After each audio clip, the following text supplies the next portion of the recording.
Olá, sejam muito bem-vindos. Curioso, mas a maioria não sabe o verdadeiro significado da Páscoa, ou até como ela começou e como a gente deve comemorar ela hoje. Isso é muito curioso.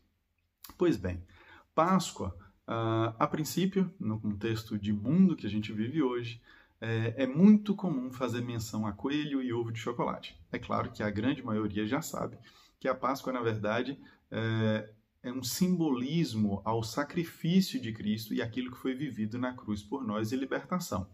Mas o primeiro episódio pascal, se é que a gente pode chamar assim, a primeira festa de Páscoa, o primeiro motivo, o primeiro passo, a primeira Páscoa realizada, ela acontece muitos anos antes, no Egito, quando o povo de Israel, que era escravo, estava como escravo na nação egípcia, faz esse ritual ali, orientado, né, por Moisés, como Deus instruiu que fosse feito, para que eles se protegessem de um anjo que viria para ferir todos aqueles primogênitos ali, né, do egípcio, por conta da teimosia e da dureza do coração egípcia, em não libertar o povo de Israel.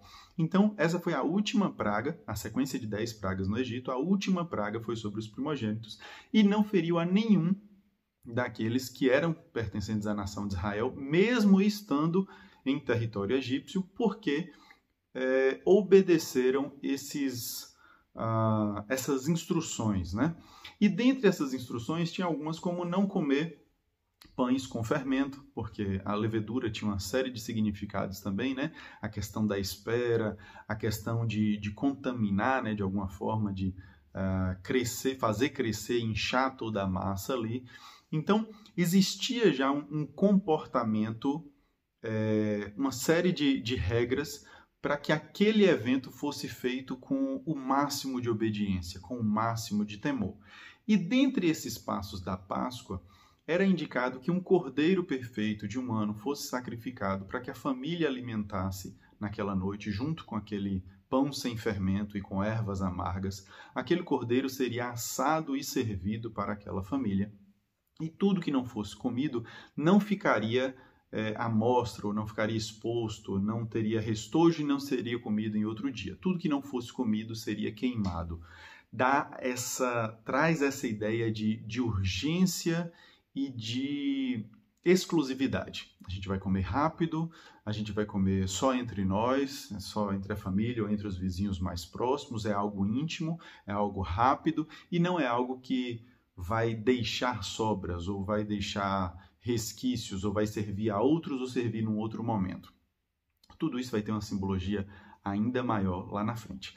Mas existe um detalhe muito curioso, que é pegar o sangue desse cordeiro e marcar os umbrais da porta, ou a viga, ou os pilares da porta. Isso era passado, esse sangue era marcado como uma faixa ali, né? Quase como uma pintura sobre esses elementos da porta. Por que isso?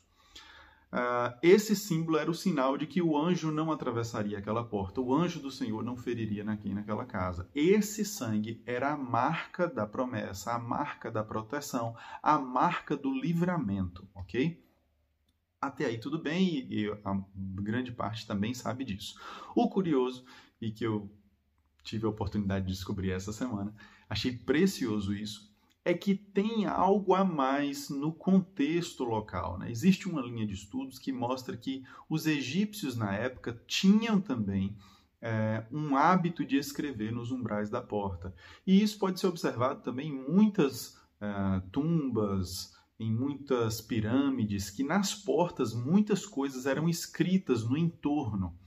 Essas inscrições nas portas da casa normalmente eram feitas como um ato de superstição. Quando queria se escrever aos deuses, desejar alguma coisa ou até fazer alguma queixa, aquilo tudo era escrito nesse entorno da porta. Então era uma forma de comunicar aos deuses ou invocar deuses e espíritos para aquele lado. Existe também uma interpretação e uma percepção de que esse povo israelense, né, esse povo de Israel, o povo judeu que estava no Egito, já haviam alguns anos, né? Só de escravidão ali a gente já tinha mais de 200 anos. A gente sabe que todo o período de sofrimento foram 400 anos, mas de escravidão ali a gente já está falando de mais de 200 anos. Então já haviam gerações de israelitas nascendo em território egípcio. Esse fato de ter israelita nascendo em território egípcio faz naturalmente, até quem sem perceber, que alguns comportamentos possam estar semelhantes àquela nação que eles viviam, né?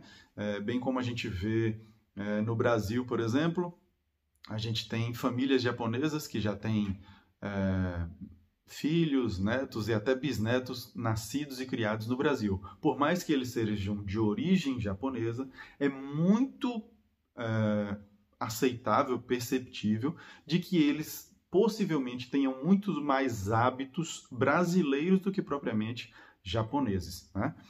Então, essa conduta e esse comportamento, a gente pode fazer uma leitura similar e entender que o povo de Israel já estava há tanto tempo no Egito que talvez alguns deles, ou grande parte deles, já estavam se habituando aos hábitos locais. E esse sangue no umbrais é como se dissesse: apaga tudo isso ou sobreponha tudo isso. Deixe de ter hábitos locais, porque agora você está sendo livre pelo sangue, e não por tudo isso que está escrito, invocado, ou por todas essas superstições. Qual é a grande lição que eu acho que a gente pode extrair disso daqui? Talvez a maior lição, e até então eu nunca tinha visto a Páscoa por essa ótica. Não é simplesmente a gente entender o significado dela, não é simplesmente a gente ouvir a voz de Deus, mas a gente deixar de ouvir todas as outras vozes. A gente deixar de crer em todas as outras coisas. É crer em Deus como único e suficiente Salvador e se portar como dependente desse Deus e não mais de outras coisas. Então, muitas vezes a gente se apega a superstições, a costumes, a hábitos, às festividades locais e não se dá conta de que o único e real sentido e significado é maior do que todos os outros e sobrepõe os outros, de modo que não dá para usar em paralelo também, né? Não dá para viver uma vida com Cristo e seguir a vida com o mundo. Não dá para ser uma nação como a nação de Israel, que quer ser livre, que quer ser liberta, que quer achar a terra prometida e, em paralelo, caminhar com hábitos de egípcios, né? Caminhar com hábitos que nessa figura aqui, né, representa hábitos do mundo. Então, que a gente, cada um compreenda dentro do seu contexto, aí, dentro da sua realidade, mas quais são os hábitos que nós devemos deixar, né? Não só aqueles que nós devemos aderir, não só os novos comportamentos que a gente deve ter, não só a fé que a gente deve construir, mas quantas coisas não devemos desconstruir e quantas coisas não devemos apagar e sobrepor com o sangue de Cristo. Há ainda um outro detalhe muito curioso. Bem como muitos elementos na Bíblia, a gente tem acontecimentos em tempos. Por exemplo, essa primeira Páscoa aconteceu no Egito, mas a última Páscoa acontece à véspera da crucificação.